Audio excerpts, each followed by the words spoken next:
우리 찬송가 453장 함께 부르시겠습니다.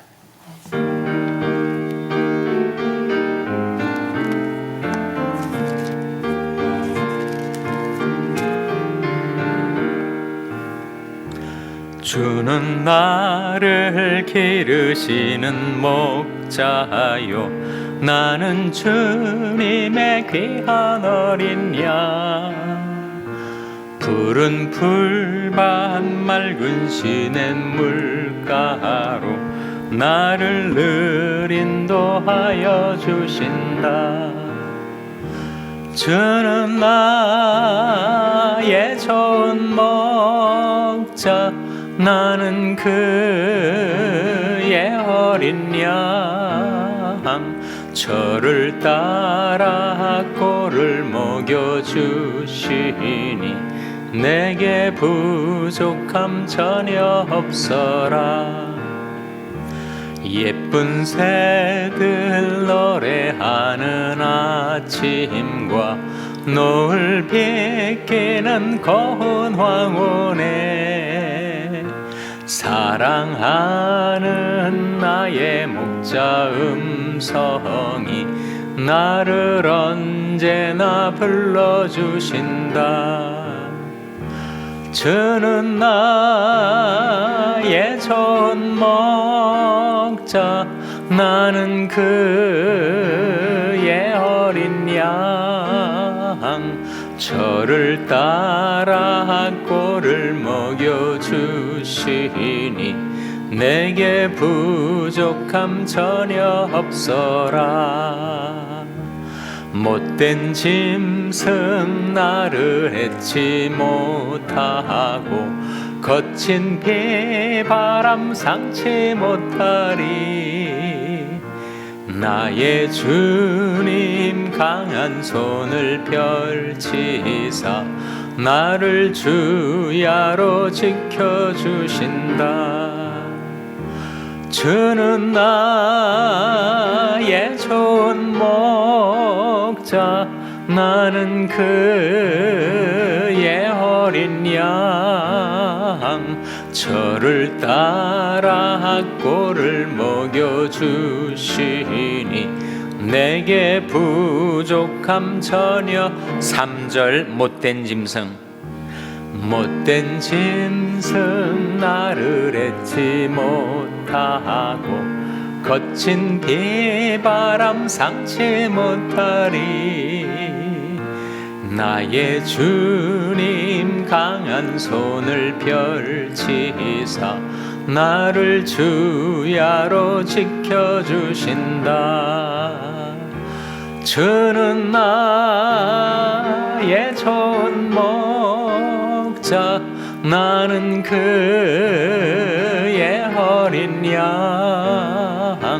저를 따라 꼴을 먹여주시니 내게 부족함 전혀 없어라.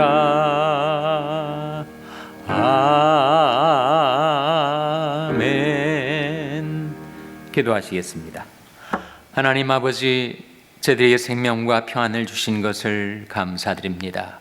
오늘 하루 저희들의 삶 가운데 저희와 함께 주셨던 것을 감사드립니다. 이 밤에 하나님의 말씀을 배우러 주님 앞에 다시금 나올 수 있게 해주신 것을 감사드립니다. 친히 저희와 함께 계셔서 하나님의 말씀을 묵상하는 저희들에게 성령으로 말미암아 하나님의 말씀을 깨닫게 하여 주시고 풀어주시고 그 말씀 속에 담겨진 놀라운 진리를 저들로 하여금 볼 수 있게 하여 주시옵소서. 예수님의 이름으로 기도하옵나이다. 아멘. 서로 샬롬 인사 나누시기 바랍니다. 샬롬. 샬롬. 오늘 금요성경 공부에 잘 오셨습니다. 또 대면으로 참여하신 분들에게도 주님의 평강의 복이 임하게 되시기를 바랍니다. 암송 구절이 뭐였죠? 요한복음 4장 24절 말씀 공식에 따라서 낭송하겠습니다. 시작.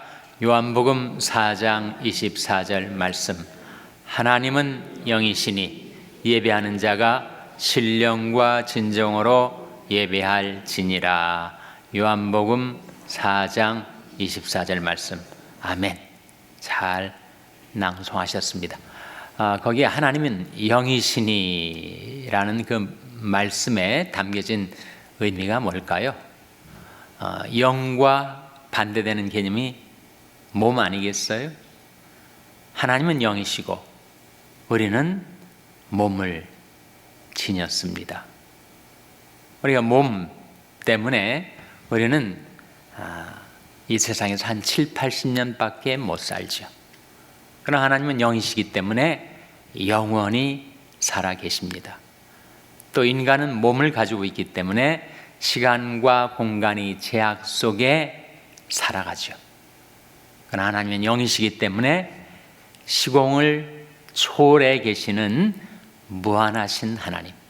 그러니까 하나님은 영이시니라는 말씀 속에 담겨진 두 가지 의미는 하나님은 영원하시다, 하나님은 무한하시다 입니다.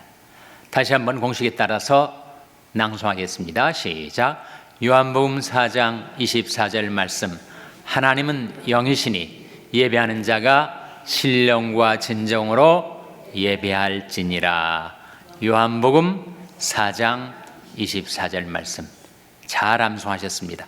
오늘은 우리 제자훈련 교재 2권의 몇 과죠?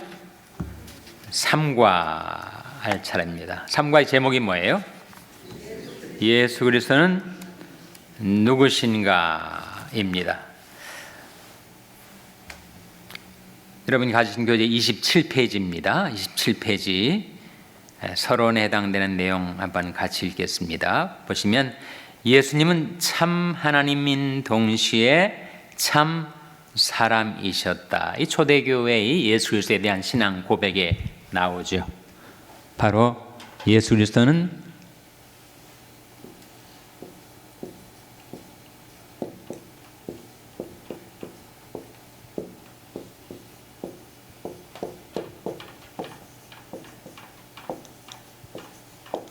fully God, fully human.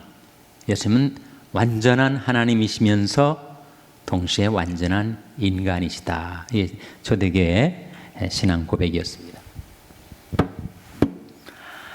그가 한 인격의 신성과 인성이라는 두 품격을 소유할 수 있었다는 것은 우리가 이해하기 대단히 어려운 진리다. 그러나 천지를 창조하신 하나님의 능력을 믿으면 전혀 어려운 문제가 아니다. 기독교 역사상 수많은 이단이 그리스도의 신성과 인성에 도전하여 일어났다. 우리는 이 진리가 대단히 중요하다는 것을 깊이 인식해야 한다. 왜냐하면 오늘도 많은 이단이 나타나고 있기 때문이다. 만일 예수 그리스도께서 신성과 인성 중 어느 한쪽을 가지지 않으셨다면 그는 우리 구원자로서 자격을 상실할 수밖에 없다. 여기까지 보시면 예수님이 가진 신성과 인성 중에 어느 하나만을 붙잡고 다른 하나를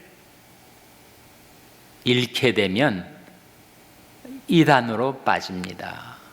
초대교회에 예수님이 하나님이라는 것을 믿었지만 예수님이 인간이라는 것을 믿지 않는 이단들이 있었어요. 예수님이 신성은 인정하지만 예수님이 인성은 부인한다.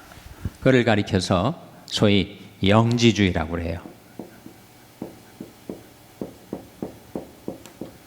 또 가연설이라고도 합니다. 영지주의는 나스티시즘을 말하는데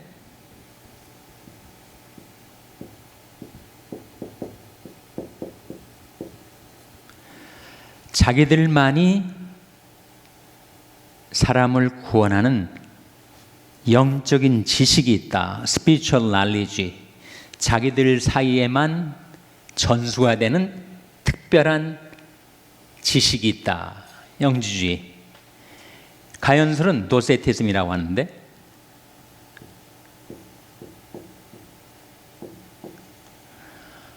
어떻게 예수님이 하나님이신데 십자가에 죽을 수가 있겠는가? 죽은 것처럼 가현, 일시적으로 그렇게 드러난 것뿐이지 예수님은 하나님이시고 인간이실 수가 없다. 그래서 영지주의 이원론과 가현설에서는 예수 그리스도의 인성을 부인했어요. 신성은 인정하였지만 인성을 부인했습니다. 그런데 이 시계축 한번 스윙하면 이쪽에서 저쪽 극단으로 가듯이 오늘날 현대 이단들은 대부분 정반대로 예수님의 인성은 인정하면서 예수님의 신성을 부인하고 있습니다. 통일교, 여호와의 증인, 신천지, 그 모든 이단들의 속성을 파고 들어가면 인간 예수는 인정하지만 신성을 지니신 예수를 부인하는 공통점이 있습니다. 그런데 반드시 신성과 인성을 겸비하셔야만 구원자가 될 수가 있어요. 왜 그런가 하니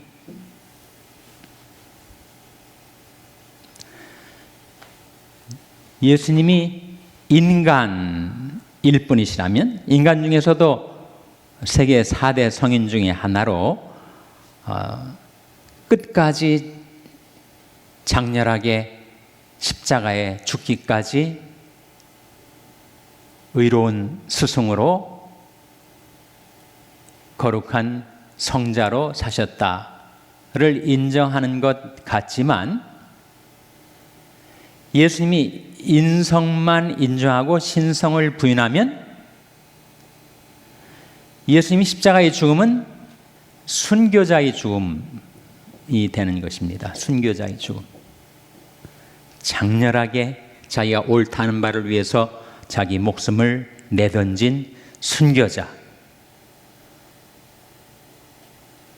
정말 2000년 전에 의를 위해서 진리를 위해서 자기 목숨을 바쳤던 실천의 성인. 의로는 인정을 하지만 그 죽음이 우리의 죄를 대속하는 죽음이라는 것을 믿지 못하게 되죠. 인간일 뿐이니까 가장 탁월한 훌륭한 성자, 성인이기 때문에 예수님의 죽음은 순교자의 죽음은 될 수가 있지만 구속주의 죽음은 되지 못하는 거죠. 예수님이 인성과 더불어 신성이 있기 때문에 그의 죽음이 온 인류의 죄를 대속할 수가 있게 되었다는 거예요. 반면에 예수님이 신성만 인정하고 인성을 부인하면 구속주가 될 수가 없습니다. 신이신 분은 인간이 아니기 때문에 피를 흘릴 수가 없어요. 율법을 쫓아 거의 모든 물건이 피로써 정결케 되느니 피 흘림이 없은즉 사함이 없느니라. 인간이셔야만 피를 흘릴 수가 있고 죄사함을 우리에게 줄 수가 있기 때문에 신성만 인정하고 인성을 부인하면 구속의 피를 흘릴 수가 없는 것이고 인성만 인정하고 신성을 부인하면 예수님은 순교자의 죽음이지 구속자의 죽음은 되지 못한다 하는 거죠. 그래서 그의 십자가의 죽음이 온 인류의 죄악 그리고 나의 죄악을 도말하는 구세주가 되기 위해서 그는 완전한 인간이시면서 완전한 하나님이시면서 완전한 인간이셔야 했습니다. 신성과 인성을 함께 지니셔야 했다는 것이죠. 이해가 되십니까? 될 듯 말 듯 하십니까? 예. 그래서 지금 마지막 그 문장의 밑에서 두 번째 줄 예수님의 신성과 인성은 지금 어디 읽고 있는지 지금 따라오고 계시죠? 밑에서 두 번째 줄 예수님의 신성과 인성은 구원자로서의 절대 조건이다. 그러므로 우리가 어찌 그 진리를 믿고 방언하는 일을 소리할 수 있겠는가? 신성과 인성이 함께 계셨기 때문에 우리의 구세주가 될 수가 있다 하는 거죠. 이해가 되시죠? 네, 좋습니다. 그러면 이제 질문 우리 한번 같이 다루도록 하겠습니다. 1번, 예수님은 세상에 계실 때에도 참 하나님이셨다. 이것을 예수님은 스스로 어떻게 증거하셨는가? 요한복음 14장 8절 9절 화면에 한번 같이 읽겠습니다. 시작. 빌립이 가로되 주여 아버지를 우리에게 보여 주옵소서. 그리하면 족하겠나이다. 예수께서 가라사대 빌립아 내가 이렇게 오래 너희와 함께 했을 때 네가 나를 알지 못하느냐? 나를 본 자는 아버지를 보았거늘 어찌하여 아버지를 보이라 하느냐? 이 말씀 예수님이 나를 본 자는 누구를 본 거라고요? 아버지를 본 것이다. 그러니까 예수 그리스도를 통해서 하나님이 우리에게 계시가 되는 것이죠. 요한복음 12장에도 그런 말씀이 있습니다. 예수께서 외쳐 가라사대 나를 믿는 자는 나를 믿는 것이 아니요 나를 보내신 이를 믿는 것이며 나를 보는 자는 나를 보내신 이를 보는 것이니라. 그러니까 예수님을 보면 하나님이 어떤 분이신지를 알게 되었다 하는 거죠. 2번, 나를 본 자는 아버지를 보았다는 말씀이 의미가 무엇인가? 요한복음 10장 30절 같이 읽겠습니다. 시작. 나와 아버지는 하나이니라 하시매. 나와 아버지는 하나이니라. 예수 그리스도와 하나님은 하나라고 말씀하고 있습니다. 3번, 예수님은 자신이 하나님이라는 사실을 두 가지로 증명하고 계신다. 두 가지가 뭔지 한번 찾아보세요. 요한복음 14장 10절과 11절 읽겠습니다. 시작. 나는 아버지 안에 있고 아버지는 내 안에 계시는 것을 내가 믿지 아니하느냐? 내가 너에게 이르는 말이 스스로 하는 것이 아니라 아버지께서 내 안에 계셔 그의 일을 하시는 것이라. 내가 아버지 안에 있고 아버지는 내 안에 계심을 믿으라. 그렇지 못하겠거든 행하는 그 일을 인하여 나를 믿으라. 이 두 구절 속에 하나씩 나오죠. 질문이 뭐냐면 예수님이 자신이 하나님이라는 사실을 두 가지로 증명하고 계시다 했을 때 그 두 가지가 뭐예요? 말씀과 일 아니었습니까? 예수님이 하시는 말씀은 바로 하나님이 말씀하시는 것이었고 예수님이 행하신 일은 하나님이 행하신 일이었다라고 말씀하고 있습니다.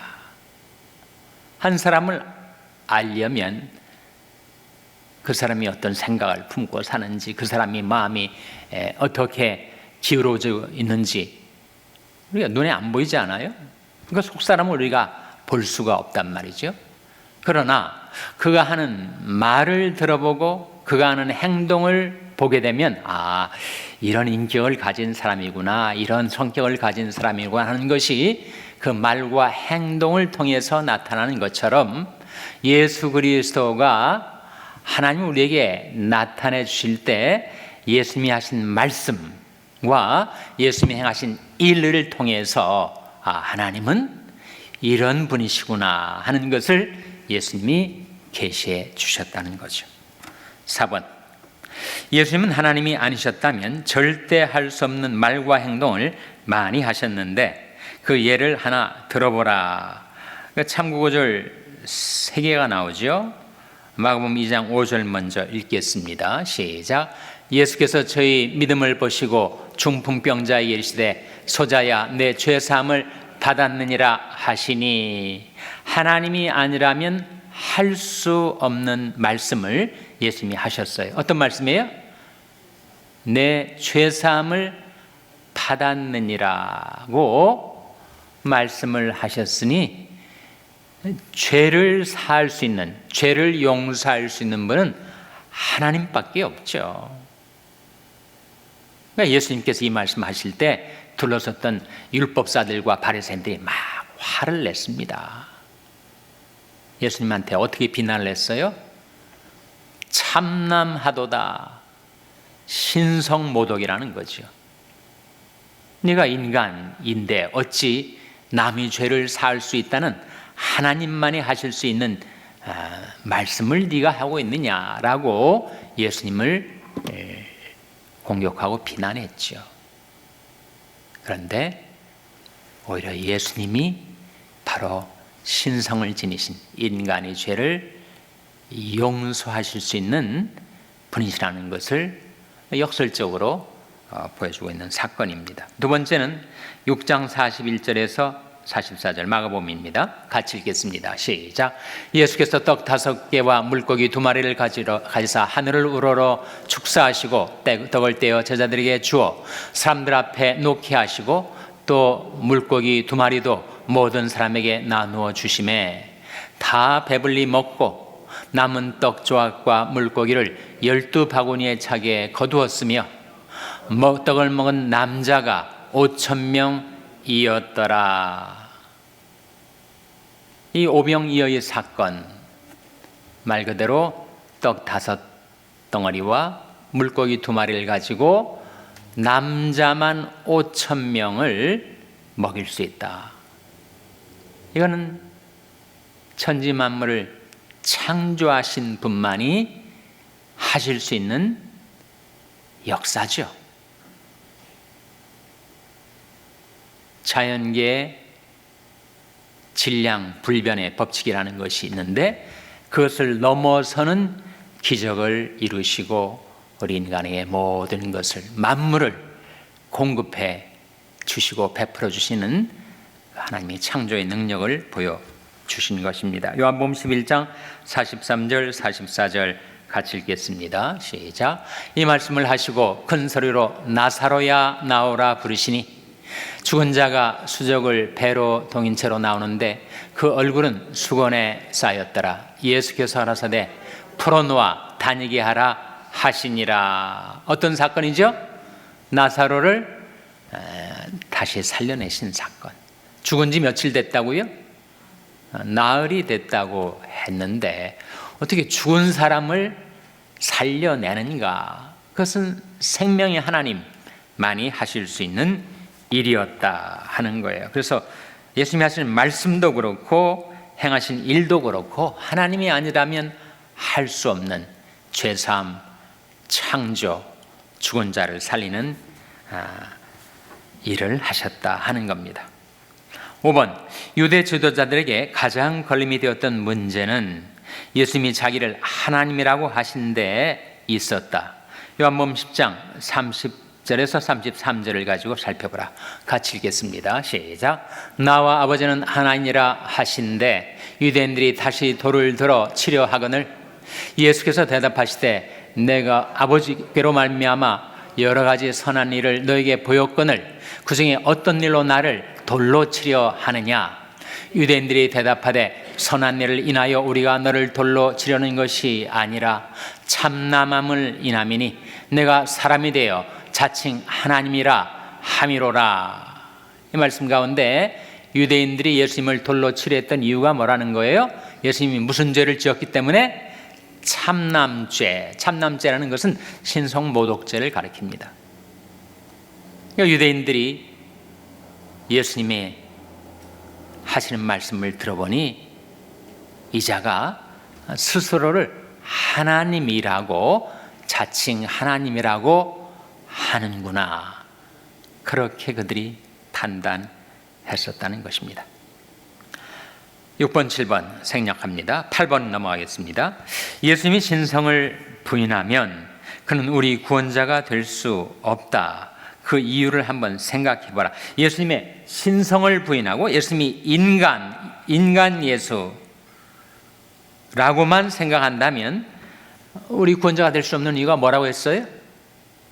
예수님은 장렬하게 자기가 옳다는 의를 위하여 진리를 위하여 십자가까지 자기를 바쳐 죽었지만 그의 죽음은 어떤 죽음이라는 거예요? 순교자의 죽음일 뿐이죠. 예수님의 죽음이 순교자의 죽음이 아닌 구세주의 죽음이 될 수 있었던 것은 그가 인성뿐만 아니라 신성을 지니신 분이었기 때문이다 하는 겁니다. 고린도서 5장 21절 같이 읽겠습니다. 시작. 하나님이 죄를 알지도 못하신 자로 우리를 대신하여 죄를 삼으신 것은 우리로 하여금 저희 안에서 하나님의 의가 되게 하려 하심이니라. 이 질문과 이 고린도후서 5장 21절을 연결해서 볼 때 어떤 답을 우리가 발견하게 됩니까? 예수님이 신이 아니고 인간만이었다면 예수님은 아무리 장렬한 순교자의 죽음을 죽었다 할지라도 죄가 있었다는 거죠. 인간은 죄가 있습니다. 인간은 아무리 거룩한 성인 군자라 하더라도 죄가 있어요. 죄가 있으면 자기 죄로 죽을지언정 남의 죄의 문제를 해결해 줄 수가 없는데, 이 고린도후서 5장 21절에 예수님은 죄를 어떠하시다고 했습니까? 죄를 알지도 못하신 자다. 예수님은 죄를 알지도 못하신 분이시기 때문에 그의 죽음은 우리를 대신하여 죽으셨던 죽음이었다. 베드로전서에 이런 말씀이 나옵니다. 그리스도께서 한번 죄를 위하여 죽으사 의인으로서 불의한 자를 대신하셨으니 이는 우리를 하나님 앞으로 인도하려 하심이라. 우리를 하나님 앞으로 인도하여 구원 얻게 하려고 의인이신 주님이 우리를 대신하여 죽으셨다. 의인으로서 불의한 자를 대신하실 수 있었던 것은 그분이 단순한 인간이 아니라 신성을 지니셨기 때문에 죄를 알지도 못하신 분이어서 그의 죽음은 대속의 죽음이 될 수가 있었다 하는 거죠. 이해가 되십니까? 잘 따라오고 계시죠? 잘 이해가 되십니까? 혹시 질문 있으면 언제든지 중간에 하시기 바랍니다. 온라인으로 성경 공부에 참여하신 분들도 우리가 이 공과를 같이 공부해 나가는 동안에 질문이 있으면 이렇게 메모를 해 두었다가 언제든지 제게 질문을 해 주시기 바랍니다. 다음에 9번 넘어가겠습니다. 예수님은 참 사람이셨다. 8번까지는 예수님이 신이셨다 하는 것을 보여줬고, 이제 9번부터 예수님은 참 사람이셨다. 여기에 대해 성경은 무엇이라고 말씀하고 있는가? 히브리서 2장 14절과 17절 같이 읽겠습니다. 시작. 자녀들은 혈육에 함께 속하였음에 그도 또한 한 모양으로 혈육에 함께 속하심은 사망으로 말미암아 사망의 세력을 잡은 자 곧 마귀를 없이 하시며, 여기까지 보겠습니다. 24절 말씀에 14절 말씀 속에 예수님이 사람이셨다라는 걸 보여주는 두 소절이 있어요. 두 소절. 예수님이 사람이셨다. 첫째는 우리와 같이 어디에 속하셨다고요? 혈육에 속하셨다. 혈육에 속하셨다는 것은 우리와 같이 피와 살을 가지신 인간이 되셨다 하는 거죠. 또 한 가지, 예수님이 사람이셨다라는 것을 보여주는 또 한 소절이 있습니다. 뭡니까? 사망으로 말미암아. 신이 죽을 수 있어요? 그러나 예수님은 죽었단 말이에요. 그래서 예수님이 인간이셨음을 보여주는 것입니다. 그래서 예수님이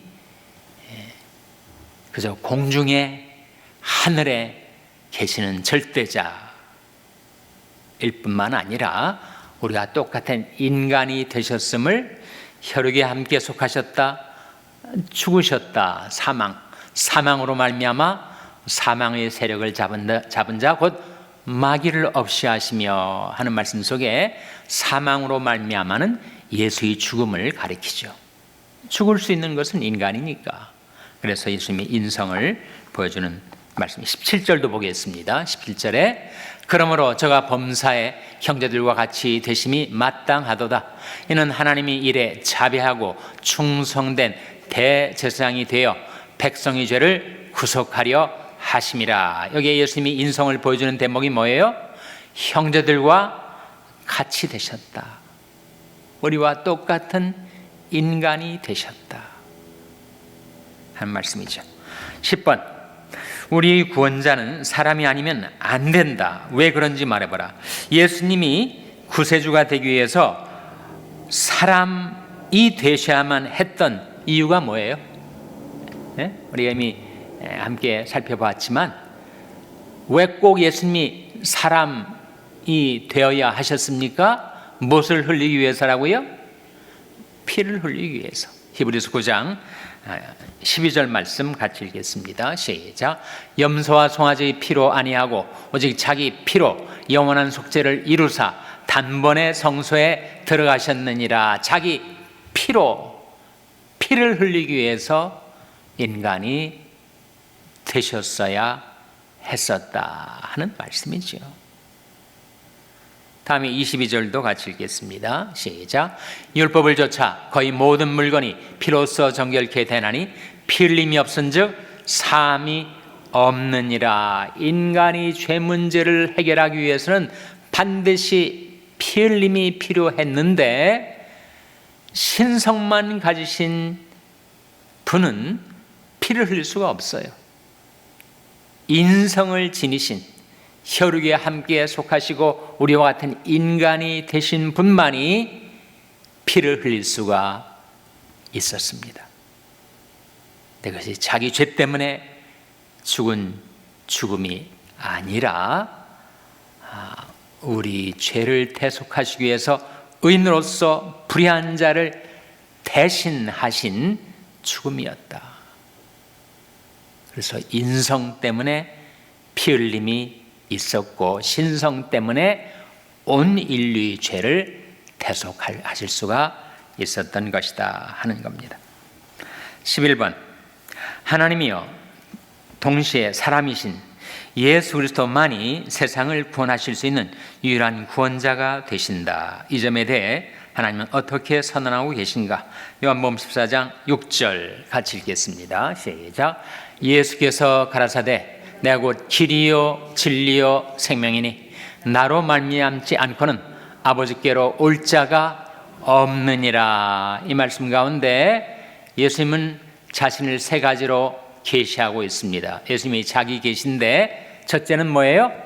길이다. 이때 길은 I'm a way가 아니라 I'm the way, I'm the way, 유일한 길이라는 거죠. 예수님은 유일한 구원의 길입니다. 예수님은 유일한 진리, 예수님은 유일한 생명. 다 정관사 더가 붙어요. I'm the way, the truth, and the life. 그래서 예수님 말고는 우리가 하나님 앞에 갈 수가 없고 예수님만이 우리가 구원을 받을 수 있는 유일한 길이다라고 선언하고 있죠. 사도행전 4장 12절 같이 읽겠습니다. 시작. 다른 이로서는 구원을 얻을 수 없나니 천하 인간의 구원을 얻을 만한 다른 이름을 우리에게 주신 일이 없음이니라 하였더라. 다른 이로서는 구원을 얻을 수가 없어요. 하나님이 천하 인간의 구원을 얻을 다른 이름을 주신 일이 없었습니다.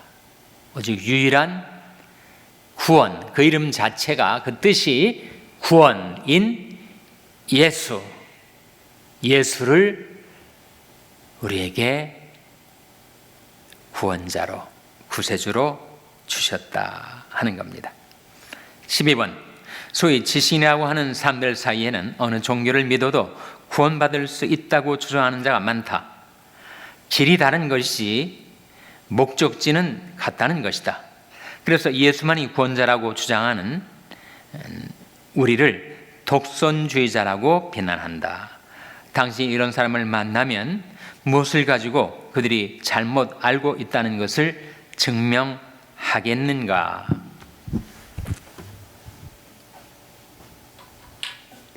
우리가 살고 있는 이 시대의 특징을 가리켜서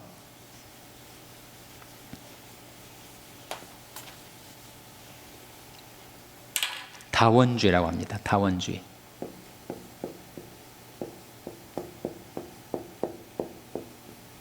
이 다원이란 말은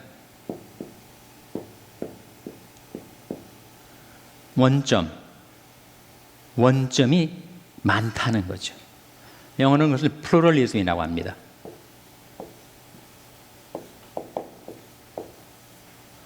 다원주의에서 결국은 다원주의가 종교 영역에서는 종교다원주의가 되는 거죠. 종교다원주의, religious pluralism이 됩니다. 근데 다원주의는 결국 어디에서 나왔냐면 그 사상의 기반이 상대주의입니다. 상대주의. relativism이라고 하죠.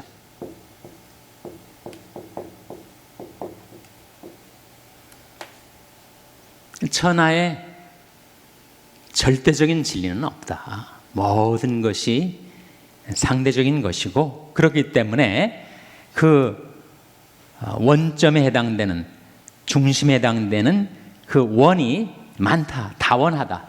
다원주의.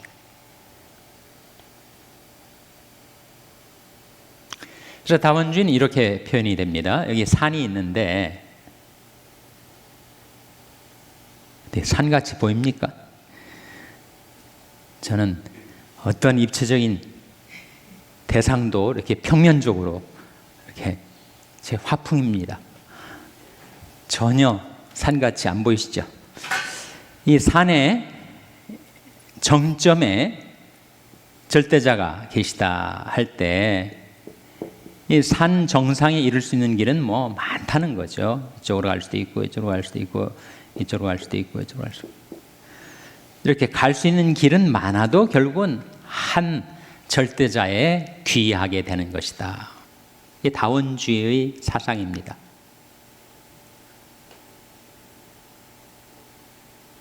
그런데 우리가 보았던 말씀처럼 I'm the way, 내 곧 길이요,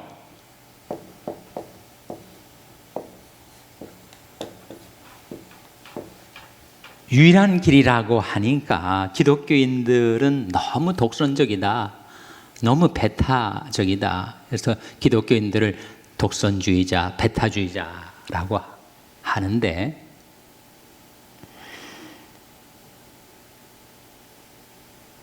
이상의 모든 종교, 철학, 사상과 기독교의 가장 큰 차이점이 뭐예요?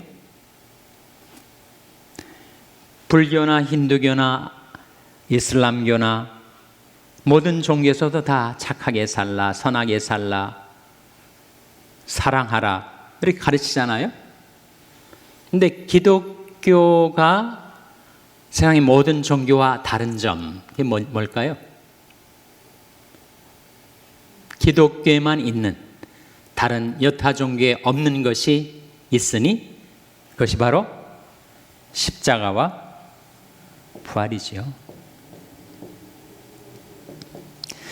십자가와 부활만이 기독교의 유일성을 보여주는 것입니다. 그리고 십자가와 부활을 통해서 인간은 진리를 발견하게 되고 구원에 도달할 수가 있어요. 십자가와 부활을 통해서 우리는 하나님을 만날 수가 있고, 그 길 외에는 다른 모든 길들은 인간에게 구원을 이루어주진 못합니다. 세상의 모든 종교는 결국 자력 종교거든요. 자기의 힘으로써 절대자를 찾아 올라가는 것인데, 성경이 보여주는 복음은 하나님이 친히 우리에게 임하셨다. 인간이 하나님을 찾아가는 종교가 아니라 하나님이 우리를 찾아오셨고, 그 하나님이 십자가와 부활을 통해서 우리에게 구원의 길을 열어주셨다. 종교다원주의 사회에서 우리가 확신을 갖고 전파해야 되는 구원의 진리가 바로 십자가와 부활이 되는 것이죠.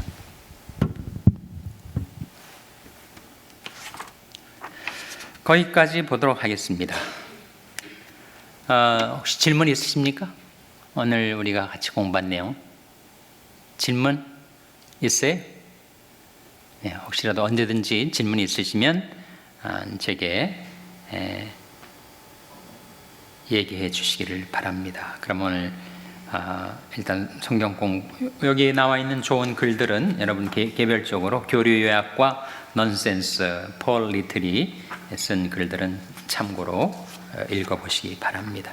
간증 시간 갖도록 하겠습니다. 오늘은 노인희 장로님 나와서 해주시겠습니다. 신앙간증 성도님들이 이해를 돕기 위해서 제목을 좀 제가 달았습니다. 죄 중에서 나를 살린 주옥같이 귀한 성경 말씀들입니다. 하나님 말씀도 한두 군데 보겠습니다. 창세기 28장 15절. 저 PPT가 나와 있으니까 같이 따라 읽어주시면 고맙겠습니다. 내가 너와 함께 있어 내가 어디로 가든지 너를 지키며 너를 이끌어 이 땅으로 돌아오게 할지라. 내가 내게 허락한 것을 다 이루기까지 너를 떠나지 아니하리라 하신지라. 한 구절 더 보면 창세기 35장 1절에서 3절까지 같이 읽겠습니다. 하나님이 야곱에게 이르시되 일어나 베델로 올라가서 거기 거하며 내가 내 형 에서의 낯을 피하여 도망하던 때에 내게 나타났던 하나님께 거기서 단을 쌓으라 하신지라. 야곱이 이에 자기 집사람과 자기와 함께한 모든 자에게 이르되 너희 중에 이방 신상을 버리고 자신을 정결케 하고 의복을 바꾸라. 우리가 일어나 베델로 올라가자. 나의 환난 날에 내게 응답하시며 나의 가는 길에서 나와 함께 하신 하나님께 내게 거기서 단을 쌓으려 하노라 하매. 저는 모태신앙이었으며 제 친할머니를 뵙지는 못했으나 신앙생활을 진실하고 열심히 하셨다 들었습니다. 한국에서 저희는 본교가 영락교회였고 아버님도 한경진 목사님과 이북에 있는 오산중학교 2년 후배셨다고 들었습니다. 제가 국민학교 6학년 때 어린이 대공원에 오산중학교 교장 조만식 선생님 동상 제막식이 있었는데 아버님이 저를 데리고 가시길래 가는 중에 아버지는 왜 여길 가세요? 라고 물었는데 조만식 선생님은 존경하는 내 스승님이셨다고 그리움이 담긴 엄숙한 목소리로 말씀해 주셨습니다. 제가 고 1학년 초에 아버님이 돌아가셨는데 중3 끝자락 병석에서 고등학교에 들어가면 버스를 타고 본교회에 출석하도록 해라 말씀하셔서 임종의 말씀으로 받아들여 정들었던 동네 교회에서 영락교회로 옮겼습니다. 이와 같이 저와 형과 누님들도 학창시절과 성인이 되어서도 영락교회에서 학생회장, 성가대 봉사, 구역장 등 여러 곳에서 열심히 활동과 봉사를 하며 보냈습니다. 두 분 매형도 목회를 잘 마치시고 은퇴를 하셨고요. 외람되게나마 저희 가정의 신앙적 환경을 소개했습니다. 저도 이런 분위기에서 자라 어려서부터 주일은 빠지지 않았고 성경을 열심히 읽고 암송하고 죄를 멀리하며 살려고 노력하는 외형적으로 보기에는 착실하고 모범적인 신앙생활을 하는 것으로 보였습니다. 다니던 울산 현대중공업 직장을 사직하고 아버님의 병환과 별세로 미루었던 가족 초청장 서류를 준비해서 형님의 가족과 어머니와 헤어져 혼자만이라도 미국에 온 이유도 신앙 환경이 좋은 곳에서 더 잘 믿어보자는 신앙의 결단이었습니다. 당연히 구원의 확신도 있었습니다. 그런데 그러면 그럴수록 마음속 내면은 항상 세상을 향한 죄의 유혹과 싸우는 것이 여간 힘든 것이 아니었습니다. 하나님을 두려워하면서도 행위로 할 수 없는 죄를 사람이 볼 수 없는 마음속으로는 할 수 있기에 하고 싶은 유혹이 강했습니다. 그러던 중 40대 초반쯤 되어서 사업도 조금 커지고 마침 다니던 토장교회를 떠나 아주 작은 교회를 출석하니 주중에 하던 교회 일도 줄고 믿음의 형제들과의 대화도 줄어가며 주중에 사무실에 찾아오는 건설업에 같은 직종의 사람들과 더 많은 시간을 어울려 지내게 되었습니다. 처음엔 식사 한번 같이 하시죠로 시작된 것이 화근이 되어 이제는 그만 오늘까지만 밖으로 너무 멀리 나왔다 생각하며 다시 교회로 돌아가자를 수없이 반복했지만 하루하루 미뤄가기만 했습니다. 세상이 주는 쾌락과 유혹 앞에서 자신하고 믿었던 제 신앙과의 의지가 이렇게 약한 줄 제 자신도 몰랐습니다. 아담과 하와가 죄를 지었으므로 동산을 거닐며 부르시는 하나님의 음성을 듣고 숨듯이 귀한 믿음의 형제들과의 정기적인 교류와 만남에도 양심의 죄의식을 느껴 핑계를 대며 만남을 피하기 시작했습니다.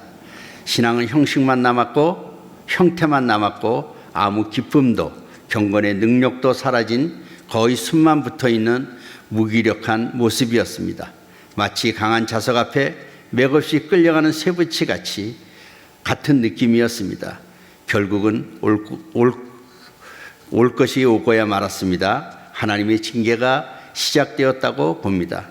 사업이 어려졌고 어마어마한 빚이 생겼고 내 경험으로는 어떻게 이곳에서 헤어나올 수 있는지 답이 없었습니다.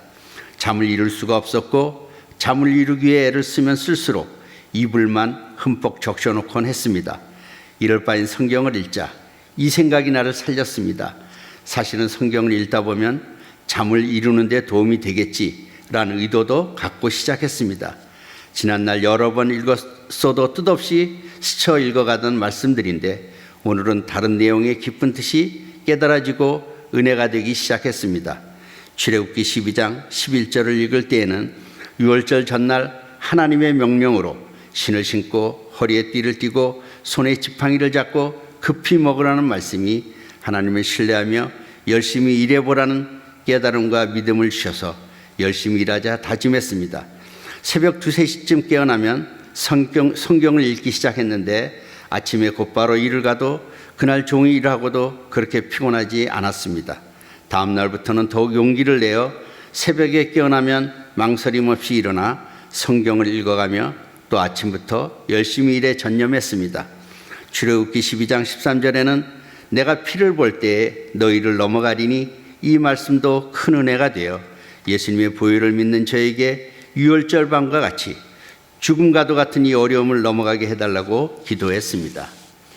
좀 전에 읽은 창세기 28장에서도 형 에서의 낯을 피하여 하나로 도망가던 야곱에게 베델에서 꿈에 찾아오신 사건, 거기서 하나님이 야곱에게 약속하신 너와 함께하겠다, 너를 지켜주겠다, 너를 이끌어 돌아오게 해주겠다, 다 이루기까지 너를 떠나지 않겠다는 이 말씀이 얼마나 큰 은혜가 되었는지 한없이 눈물을 흘리며 이 말씀을 듣고 기도했고, 야곱의 서원처럼 나로 평안히 아비 집으로 돌아가게 하시면 여호와께서 나의 하나님이 되실 것이오란 말씀처럼 저를 회복시켜 안정된 지난 삶으로 돌아가게 해주시면 남은 여생 지난날같이 어리석지 않고 하나님의 영광을 위하여 헌신하며 열심히 살겠습니다라고 다짐했습니다. 그때도 성원이란 단어는 하나님 앞에 쓸 자신이 없고 두려운 마음이 있어 의도적으로 사용은 하지 않았습니다. 그런데 불가능했던 일을 제가 느끼기 시작했습니다. 언젠지 모르는데 아직도 정확히 이해할 수 없는데 당연히 침몰할 수밖에 없고 침몰해 가던 사업의 배가 어느 날 보니 가라앉지 않고 도리어 많이 회복되어져 있었습니다. 어두운 밤을 걸었던 어리석고 후회스러웠던 지난 날들, 세상에 강한 자석과 같은 유혹 앞에 한없이 연약했던 저를 지금은 변해 세상의 죄를 유혹 앞에 거의 무관한 삶을 살아가는 참 자유를 만끽하는 기쁨을 주셨습니다. 이 기쁨은 내 인생에 처음 느껴보는 정말 형용할 수 없는 죄에서 해방된 참 자유, 참 기쁨이었습니다. 사실 이 형용할 수 없는 기쁨을 전하고 싶은 마음으로 부끄러운 내 삶의 과거를 용기내어 간증하고 있습니다. 지금 생각하면 캄캄한 죄의 밤길을 걸으며 영혼의 심장이 멎어갈 때 꼭 심폐의 수생수를 받은 것처럼 시편 23편 3절 말씀같이 내 영혼을 수생시키시고 하나님 자신의 이름을 위하여 나를 의의 길로 인도해 주시는구나 깨닫고 감사하며 기쁘게 지내고 있습니다. 앞으로 다시는 죄의 길에 빠지지 않도록 경계하며 경건의 삶을 살도록 노력하고 다짐합니다.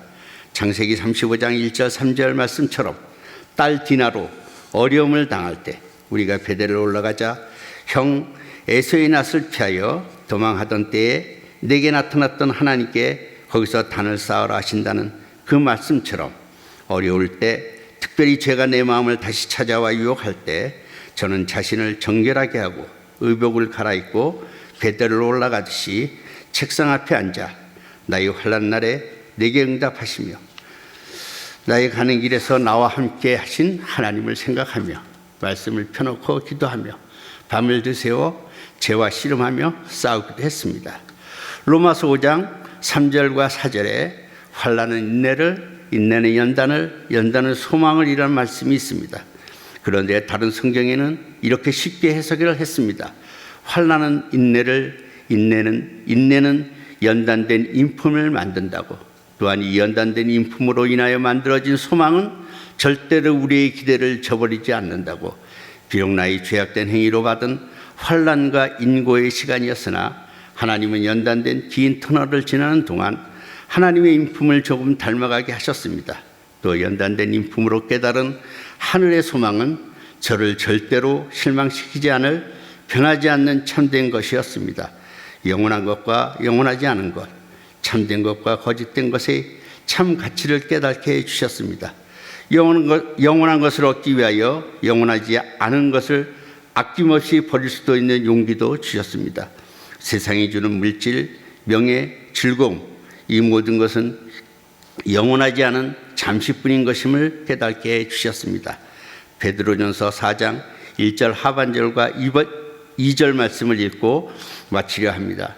이는 육체의 고난을 받은 자가 죄를 그쳤음이니 그 후로는 다시 사람의 정욕을 쫓지 않고 하나님의 뜻을 쫓아 육체의 남은 때를 살게 하려 함이라. 아멘. 감사합니다. 네, 은혜 많이 받으셨죠? 네, 우리 도장님이 용기를 내셔가지고 간증을 하셨습니다. 매주 금요일 날 우리가 말씀을 배우고 간증을 나누는 시간이 있으니까 간증하기를 원하시는 분은 저한테 꼭 알려주시기 바랍니다. 매주 한 분은 우리가 간증을 할 수 있도록 그래서 말씀을 배우고 간증을 나누는 그런 시간이 계속되기를 바랍니다. 다음 주 암송 구절은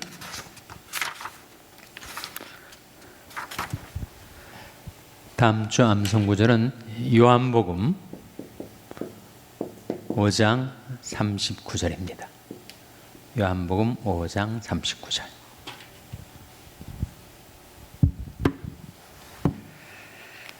자, 그러면 우리 기도하고 마치겠습니다. 하나님 감사합니다. 저희들이 하나님의 말씀을 통하여 예수 그리스도를 배우고 주님을 알고 주님을 믿고 주님을 사랑하고 주님 닮아가기를 소망하고 이렇게 하나님 말씀 공부에 참여할 수 있게 해주신 것 감사를 드립니다. 또한 간증을 들으면서 주님의 사랑, 주님의 인도, 주님의 보호, 주님의 축복을 받아야만 살 수 있는 연약한 저희 자신을 돌아보고 강하신 주님을 의지할 수 있게 해주신 것을 감사드립니다. 앞으로도 계속해서 저희들이 하나님의 말씀을 배우고 또한 함께 은혜를 나누는 시간이 계속될 수 있도록 주님께서 저희들을 인도하여 주시기를 바라옵고 모든 것 감사드리며 예수님의 이름으로 기도하옵나이다. 아멘. 평안히 돌아가시기 바랍니다.